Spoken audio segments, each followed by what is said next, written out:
안녕하십니까. 논문으로 설교하기 13번째 시간 갖도록 하겠습니다. 창세기 34장 디나 강간 사건 이야기로 알려진 이 부분은요. 많은 사람들이 그냥 지나쳐버리기 쉬운 부분이죠. 심지어 비평학자들은 창세기 34장 내용이 창세기 전체 흐름에 어울리지 않게 끼어들어온 문제와 같다고 여겼습니다. 그런데 이 논문을 쓴 브라이언 닐 피터슨이라는 분은 많은 사람들이 어색하다고 보았던 이 이야기가 사실은 야곱과 그 가족에게 앞으로 닥칠 모든 비극을 푸는 마스터 키라고 해석합니다. 기존의 해석처럼 외전으로 뚝 떼어놓고 볼 것이 아니라는 사실이죠.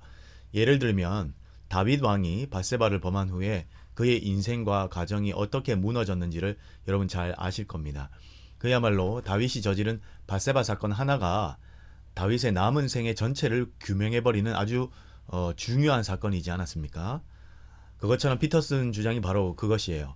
창세기 34장도 바로 그런 역할을 한다. 야곱의 인생 전체에 그런 역할을 하는 형성적 서사다. 이렇게 이야기합니다. 야곱 이야기 전체의 물줄기를 바꾸어버린 형성적 서사다. 이렇게 분석합니다.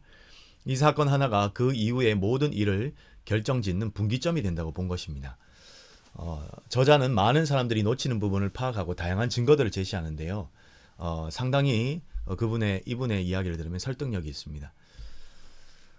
이 논문은 사건의 본질을 언약 파기로 보고 있어요. 거룩한 약속을 깨뜨린 그 대가로 야곱과 그의 가족이 겪게 되는 끔찍한 불행들을 야곱의 고난이라고 불렀습니다. 그래서 이 사건 이전과 이 사건 이후의 야곱의 삶은 완전히 다른 삶을 살게 된다고 본 것이죠. 사실 야곱의 인생이 처음부터 순탄하지는 않았습니다. 그러나 이 사건이야말로 진짜 고난의 서막을 알린다고 본 것입니다. 그렇다면 과연 깨어진 언약의 증거는 무엇인지 하나하나씩 살펴보겠습니다. 창세기 34장의 내용은 어떨까? 이렇습니다. 창세기 34장은 야곱에게 딸들이 많았던 것으로 추정됩니다. 창세기 46장을 보면요. 이와 같이 야곱은 46장 7절인데 이같이 야곱이 그의 아들들과 손자들과 딸들과 손녀들 곧 그의 모든 자손을 데리고 애굽으로 갔더라. 야곱의 딸들이 복수형으로 되어 있는 것으로 보이죠. 그런데 유일하게 이름이 언급된 딸이 있었습니다. 그게 바로 디나였죠.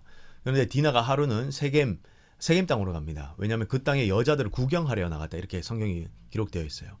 그래서 그 지역의 추장의 아들인 세겜에게 이제 성폭행을 당하죠. 그런데 여기서부터 좀 이상하게 흘러갑니다. 성경을 보면 세겜이 디나를 진심으로 사랑하게 되어서 정식으로 결혼하고 싶어 한다고 이렇게 성경이 기록하고 있어요. 34장 2절에 4절을 읽어보겠습니다. 그 땅의 추장 세겜이 그를 보고 끌어들여 강간하여 욕되게 하고 그 마음이 깊이 야곱의 딸 디나에게 연연하여 그 소녀를 사랑하여 그의 마음을 말로 위로하고 그의 아버지 하몰에게 청하여 이르되 이 소녀를 내 아내로 얻게 하여 주소서 하였더라. 그래서 그의 아버지 하몰이 야곱을 찾아와서 아주 정중하게 협상을 제안합니다. 우리 서로 통혼하고 여기서 함께 살자고 제안한 것입니다. 일종의 동맹 제안인 것이죠. 그런데 여기서 야곱의 아들들, 특히 디나의 친오빠인 시몬과 이제 레이가 분노하여 전면에 나섭니다. 겉으로는 그 제안을 받아들이는 척하면서 조건 하나를 내거는 것이죠. 세겜성의 모든 남자가 할례를 받아야 한다는 것이죠. 그런데 알고 보면 이것이 완전히 속임수였지 않습니까? 할례를 받으면 며칠간은 거동이 남성들이 힘든데 바로 그 무방비한 상태를 노려서 시몬과 레이가 성읍을 급습해서 모든 남자를 죽여버린 겁니다. 다른 형제들도 합세해서 재물을 약탈하고 여자들과 아이들을 사로잡아가는 충격적인 일을 저지른 것입니다. 이 소식을 들은 야곱은 경악하면서 아들들에게 이렇게 말합니다. 창세기 34장 30절입니다. 야곱이 시몬과 레이에게 이르되 너희가 내게 화를 끼쳐 나로 하여금 이 땅의 주민 곧 가나안 족속과 브리스 족속에게 악취를 내게 하였도다. 나는 수가 적은즉 그들이 모여 나를 치고 나를 죽이리니 그러면 나와 내 집이 멸망하리라 이렇게 말했어요. 너희가 내게 화를 끼쳤다라고 야곱은 기겁하면서 이제 소리치는 것이죠. 이 끔찍한 사건을 두고 보통은 어떻게 해석을 해왔을까요? 이야기를 전통적인 관점에서는 이방인과 섞여 사는 것, 이방인과 혼재돼서 살아가는 것의 위험성을 경고하는 이야기로 보기도 했고 또 할례라는 언약의 증표가 얼마나 중요한지 보여주는 사건이라고도 해석하기도 했습니다. 심지어는 세겜 족속이 자신들이 저지른 죄에 대해 마땅한 벌을 받은 것으로 일종의 하나님의 심판을 받은 것으로 보는 시각도 있었습니다. 당시 문화에서는 가문의 명예, 즉 여성의 정조가 굉장히 중요했을 테니까 그런 과격한 반응이 나오는 것은 아주 이해가 안 되는 것은 아니었을 것입니다.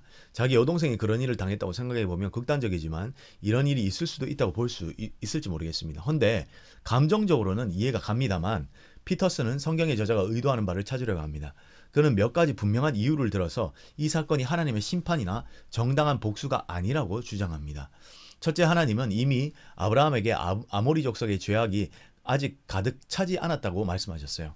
성경에서 아모리 족속은요, 때때로 가나안 땅의 원주민 전체를 일컫는 대표 명사로 사용하는데 세겜 땅이 창세기 후반부에는요, 아모리 족속의 땅으로 불립니다. 창세기 48장 22절을 보면요, 내가 너에게 너 형제보다 세겜 땅을 더 주었나니 이는 내가 내 칼과 활로 아모리 족속의 손에서 빼앗은 것이니라. 히위 족속인 세겜 사람을요, 아모리라는 큰 범주에 포함시킨 것으로 보입니다. 그런데 이 아모리 족속이 아직은 심판의 때가 아니었다고 분명히 성경이 기록한 것이죠. 둘째, 이 사건은요, 눈에는 눈, 이에는 이라는 동해보복복의 이 원칙을 한참 넘어선 과도한 복수였습니다. 후대지만 율법에 따르면 약혼하지 않는 처녀를 성폭행한 죄에 대한 처벌은요, 가해자가 피해의 여성과 결혼하고 신부값을 지불하고 평생 이혼할 수 없게 출애굽기와 신명기에 이렇게 언급이 되어 있습니다. 이 법이 사실은 후대법이지만 그런 법이 일단 있었다는 겁니다. 출애굽기 22장 16절과 17절을 볼까요? 사람이 약혼하지 아니한 처녀를 꿰어 동침하였으면 납폐금을 주고 아내로 삼을 것이요, 만일 처녀의 아버지가 딸을 그에게 주기를 거절하면 그는 처녀에게 납폐금으로 돈을 낼지니라. 그리고 신명기 22장 28절과 29절입니다. 만일 남자가 약혼하지 아니한 처녀를 만나 그를 붙들고 동침하는 중에 그 두 사람이 발견되면 그 동침한 남자는 그 처녀의 아버지에게 은 50세겔을 주고 그 처녀를 아내로 삼을 것이라. 그가 그 처녀를 욕보였은즉 평생에 그를 버리지 못하리라. 디나를 성폭행한 행위가 끔찍한 범죄지만 그에 대한 대가를 치르도록 성경이 기록하여 있고, 그리고 도시 전체를 학살하는 것은 이것은 상당히 그 범주를 넘어서는 것이었어요. 한 명의 죄 때문에 여자와 아이들을 포함한 무고한 사람들까지 죽거나 고통받게 한 것은 어떤 기준으로 봐서도 정당화될 수 없는 사건이었습니다. 그래서 전통적인 해석으로는 이 사건의 잔혹함이나 그 이후에 벌어지는 일들을 다 설명하기에는 많이 부족하다는 것이죠. 그럼 피터슨이 제시하는 핵심, 즉 깨어진 언약이라는 개념으로 바로 한번 들어가 보도록 하겠습니다. 정말로 야곱과 세겜 사이에 공식적인 언약으로 합의가 있었다고 볼 증거가 있는가 하는 점입니다. 피터슨은 이 합의가 정말로 그냥 말로만 이루어진 약속이 아니라고 합니다. 고대 근동의 조약 형식과 매우 유사한 구속력이 있는 언약이었다는 증거를요, 한 5가지 증거로 제시를 합니다. 첫 번째, 성문입니다. 첫 번째 증거는 이제 협상이 이루어진 장소예요. 바로 성문 앞에서 일어났습니다. 왜 성문 앞이 중요할까?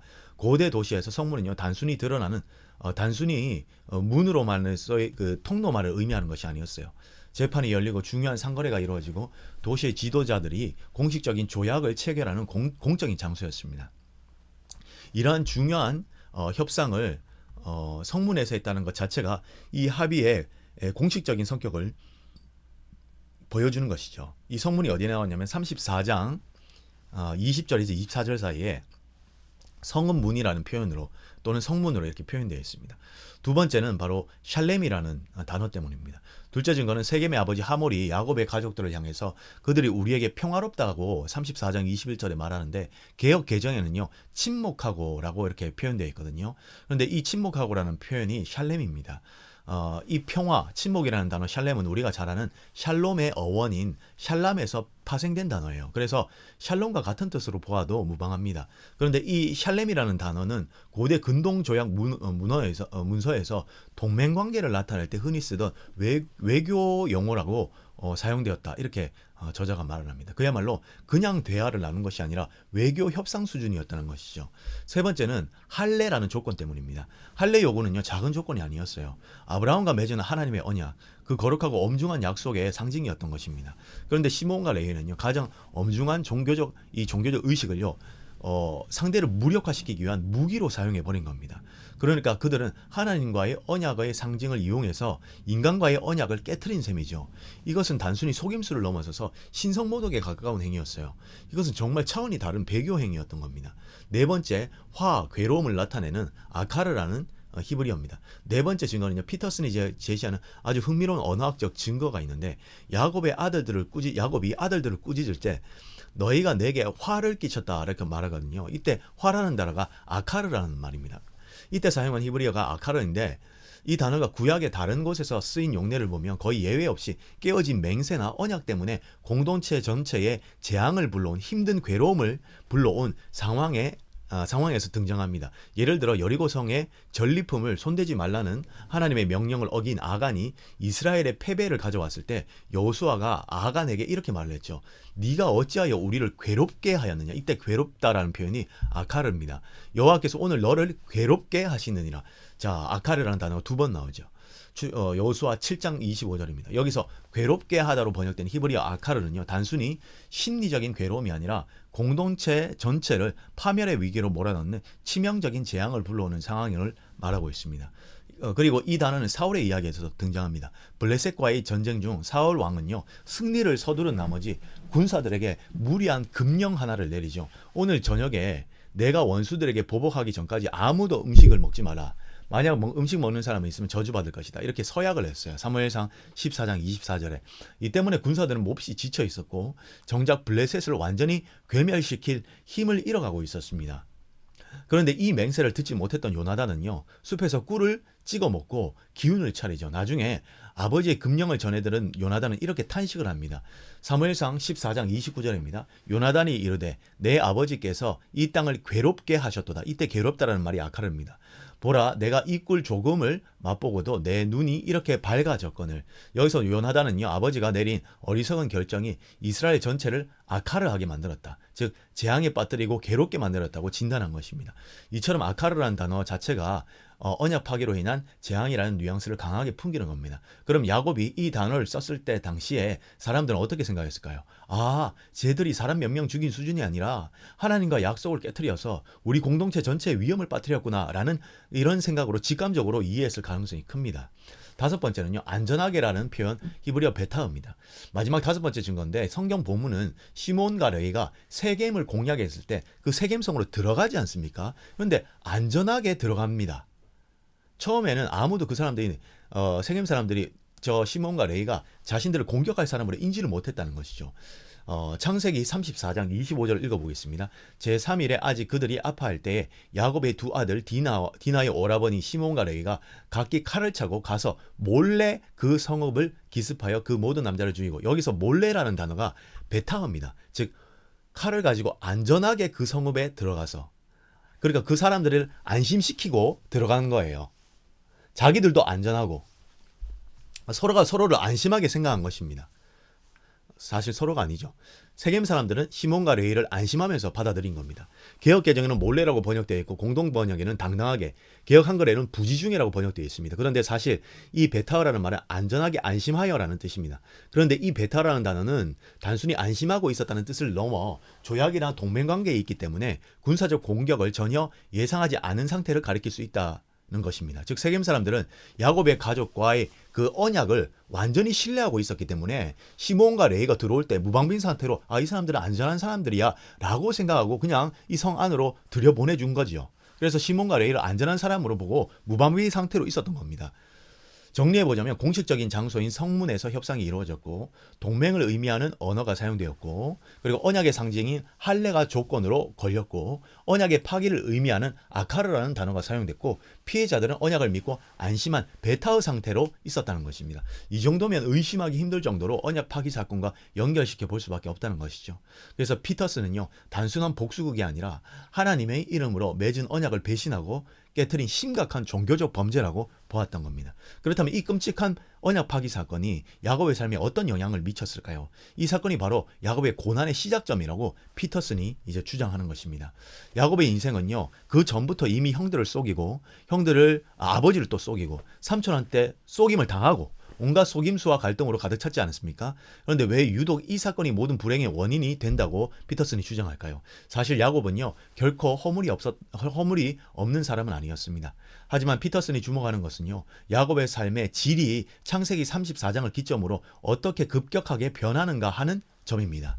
그 이전까지 야곱은요, 자신의 꾀와 속임수에도 불구하고 가는 곳마다 성공하고 재산을 불리고 결국 하나님의 축복을 받아서 금이 환영하는 일종의 성공 스토리의 주인공이었습니다. 그런데 34장 이후로 어떻게 될까요? 그의 삶은요, 성공이나 축복과는 거리가 먼 끊임없는 비극과 상실, 고통의 연속으로 변해버립니다. 바로 이 지점에서 피터슨은 언약 파기에 대한 하나님의 심판이 시작되었다고 보는 겁니다. 삶의 전반적인 방향이요, 축복에서 저주로 이제 완전히 꺾여버려요. 내리막길로 가고 있어요. 구체적으로 어떤 불행을 경험하게 될까요? 피터슨은 이 불행을 몇 가지 카테고리를 묶어서 설명합니다. 첫 번째는 연속된 죽음 사건이에요. 첫 번째는 충격적인데도 가족의 연속적인 죽음입니다. 정말 불행한 행렬이 이제 이어지는데, 세겜 사건 바로 다음 장인 창세기 35장에서 어머니 같았던 유모 드보라가 죽고요. 그가 그토록 사랑했던 아내 라헬이 막내 아들 베냐민을 낳다가 상고로 죽습니다. 그리고 곧이어서 아버지 이삭도 세상을 떠나지요. 정말 쉴 틈 없이 특히 비극들이 이제 몰아칩니다. 여기서는 이것으로 거치지는 게 아니에요. 가장 사랑했던 아들 요셉이 죽었다고 믿으면서 20년 넘는 세월을 슬픔 속에서 살아가고, 유다의 두 아들도 죽죠. 즉 엘과 오난 또한 하나님의 진노로 죽는 이야기가 이제 나옵니다.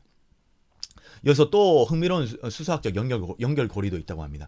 시몬과 레위의 칼에 세겜의 아내들과 아이들이 이제 죽어나가지 않습니까? 남편과 아이를 잃고 통곡을 이제 했는데, 이때 그 비극을 주도한 가문의 수장인 야곱이 끊임없이 가족을 잃는 고통을 대가로 치르게 되었다는 점입니다. 정말 끔찍한 대칭이죠. 이게 대칭이라 이렇게 이제 피터슨이 말하는 겁니다. 다윗이 밧세바를 범한 이후에 그의 그 자녀들이 죽어갔던 것과 유사한 일입니다. 다윗과 밧세바 사이에 태어난 첫 아이가 죽고, 그 다음에 두 번째 암논이 죽고, 세 번째 압살롬이 죽고, 네 번째 아도니아까지 연속된 자녀들의 죽음을 경험했던 그 다윗의 삶과 상당히 유사합니다. 두 번째 카테고리는 성적 죄의 만연입니다. 두 번째 범죄는요, 성적 죄의 만연이라고 볼 수 있는데, 이제 야곱의 아들들은 디나의 성폭행을 명분으로 내세워서 도덕적 우위를 주장했지만, 정작 그 사건 이후에 그들의 가정은 온갖 성적인 문란함으로 이제 무너집니다. 장남 르벤은 아버지의 첩인 빌하와 동침하는 폐륜을 저질렀고, 넷째 유다는 가나안 여자와 결혼하더니 나중에 창녀로 위장한 자신의 며느리 다말과 동침해서 아이를 낳는 황당한 일을 저지르죠. 그것을 하나님이 손으로 바꿨지만 그런 일을 저지른 겁니다. 그리고 가장 사랑받는 아들 요셉은요, 이집트에서 보디발의 아내에게 성희롱을 당하는, 그래서 누명까지 써서 감옥에 이제 당하게 되죠. 감옥에 들어가게 되지 않습니까? 이런 정말 아이러니하죠. 성적인 범죄에 대한 복수를 하겠다더니 오히려 자기들 집안의 성적인 죄의 가해자와 피해자가 이제 막 넘쳐나는 일들이 이제 벌어지게 된 것입니다. 피터슨은 여기서 또 다른 대칭 구조를 발견하는데, 처음에는 야곱의 가문 여성 디나가 이방인 남성 세겜에게 성적으로 억압당했지만, 나중에는 야곱의 가문의 그 남성 요셉이 이방인 여성 보디발의 아내에게 성적으로 억압당하는 구조가 반복되었다고 이렇게 말을 합니다. 세 번째 이제 카테고리는요, 세겜의 반복적인 기억이에요. 이 세겜이 불길한 장소입니다. 이 세겜이라는 지명이 야곱의 이야기에서 계속적으로 반복적으로 등장하거든요. 이 34장에서 세겜은 아주 불행한 장소였지 않습니까? 그런데 그게 자꾸 회생돼요. 반복됩니다. 언약 파기 사건 이후 야곱은요, 베델로 올라가는데, 올라가기 전에 가족들이 가지고 있던 모든 이방신과 귀고리를 어디에 묻냐면 바로 세겜 근처 상수리 나무 아래 묻습니다. 마치 그 저주받은 땅에 죄들을 묻어두려는 것처럼 말입니다. 창세기 35장 1절과 4절입니다. 하나님이 야곱에게 이르시되 일어나 베델로 올라가서 거기서 거하며 너가 너 형 에서의 낯을 피하여 도망했던 때에 너에게 나타났던 하나님께 거기서 단을 쌓으라 하신지라. 야곱이 이에 자기 집사람과 자기와 함께한 모든 자에게 이르되 너희 중에 이방 신상을 버리고 자신을 정결하게 하고 이복을 바꾸라. 우리가 일어나 베델로 올라가자. 나의 환난 날에 내게 응답하시며 나의 가는 길에 나와 함께 하신 하나님께 내가 거기에서 단을 쌓으려 하노라 하매 그들이 자기 손에 있는 모든 이방 신상과 자기 귀에 있는 고리를 야곱에게 주느니라. 야곱이 그들을 세겜 근처 상수리 나무 아래에 묻고, 이렇게 기록되어 있습니다. 그런데 이 세겜이라는 장소가요, 계속해서 악몽처럼 다시 등장합니다. 세월이 흘러서 야곱이 형들이 잘 있는지 보려고 야곱이 형들이 잘했는지 이제 보고 오라고 요셉에게 심부름을 시키지 않습니까? 그런데 요셉이 형들에게 팔려가고 야곱이 20년간 아들을 잃게 되는데 그 운명적인 심부름의 목적지가 어디였을까요? 바로 세겜입니다. 피터슨은 여기서 말합니다. 당시 창세기를 읽던 독자라면 요셉이 세겜으로 향한다는 말을 듣는 순간 저기서 또 무슨 끔찍한 일이 벌어질지 모르는데 하고 긴장을 느꼈을 거란 말입니다. 심장이 철렁했을 것이라고 말합니다. 이 세겜이라는 장소 자체가 이미 비극적인 복선이 되어버린 것이죠. 네 번째 카테고리는요, 기근과 두려움입니다. 마지막에 이제 기근과 두려움인데 구약의 다른 곳을 보면요, 사무엘서에 사울 왕이 기브온과의 맺은 언약을 깨뜨린 결과로 이스라엘의 3년간 끔찍한 기근이 닥치는 장면이 나옵니다. 언약 파기는요, 기근이라는 재앙을 불러온다는 인식이 있었던 거예요. 이와 마찬가지로 야곱의 가족 역시 끔찍한 기근을 만나 결국 애굽으로 내려가게 되죠. 그 과정에서 야곱은요, 남은 아들 베냐민까지 잃어버릴까봐 두려움에 떨면서 살아갑니다. 그의 삶은 더 이상 하나님의 축복을 누리는 삶이 아니라 굶주림과 자식을 잃을지도 모른다라는 공포에 갇힌 삶이 되어버린 것입니다. 이 모든 사실들을 유추해보면 창세기 34장은요, 더 이상 동떨어진 어색한 이야기가 아니라 창세기 후반부 전체를 관통하는 거대한 비극의 서막이 되는 겁니다. 하나님의 축복을 약속받았던 야곱이 왜 훗날 애굽의 바로 앞에서 자신의 인생을 험악한 세월을 보냈나이다 라고 47장 9절에 이렇게 고백했는지 그 이유를 알 수 있는 단서가 되는 것이죠. 이 모든 고난이 바로 세겜에서 깨어진 스스로 자기들이 깨트린 언약의 결과였다라는 사실입니다. 동시에 이 이야기는요, 그 자체로 강력한 토라, 즉 교훈으로서 기능을 하기도 합니다. 피터슨은요, 결론적으로 당시 이 글을 읽었던 1차 독자인 이스라엘 백성들에게 몇 가지 중요한 메시지를 던진다고 봅니다. 첫 번째, 하나님은 언약을 깨트리는 행위를 절대 가볍게 여기지 아니하신다라는 개념입니다. 두 번째, 가나안의 이방 문화와 무분별하게 섞여 사는 것은 이처럼 파괴적인 결과를 낳을 수 있다라는 것입니다. 세 번째, 한 번의 중대하고 잘못된 결정이 개인뿐만 아니라 공동체 전체의 미래를 어떻게 망가뜨릴 수 있는지를 생생하게 보여준다는 것이죠. 피터슨은 정말 어려운 부분을 아주 설득력 있게 그리고 입체적으로 분석하고 있습니다. 그러나 피터슨은 이 모든 끔찍한 고난 속에서도 마치 다윗의 죄 이후와 마찬가지로 하나님의 은혜의 끈이 완전히 끊어지지 않는다고 봅니다. 하나님이 요셉을 통해 결국 가족을 구원하는 것처럼 족장들의 끔찍한 도덕적 실패에도 불구하고 하나님의 큰 구원 계획은 신실하게 진행된다는 것이죠. 이런 이해를 통해서 우리는 디나의 이 강간 사건, 창세기 34장의 사건을 조금 더 넓은 시각으로 볼 수가 있습니다. 이런 해석들을 통해서 본문을 더 확장시켜서 설교하시고 또 묵상하시는데 도움 되셨으면 합니다. 감사합니다.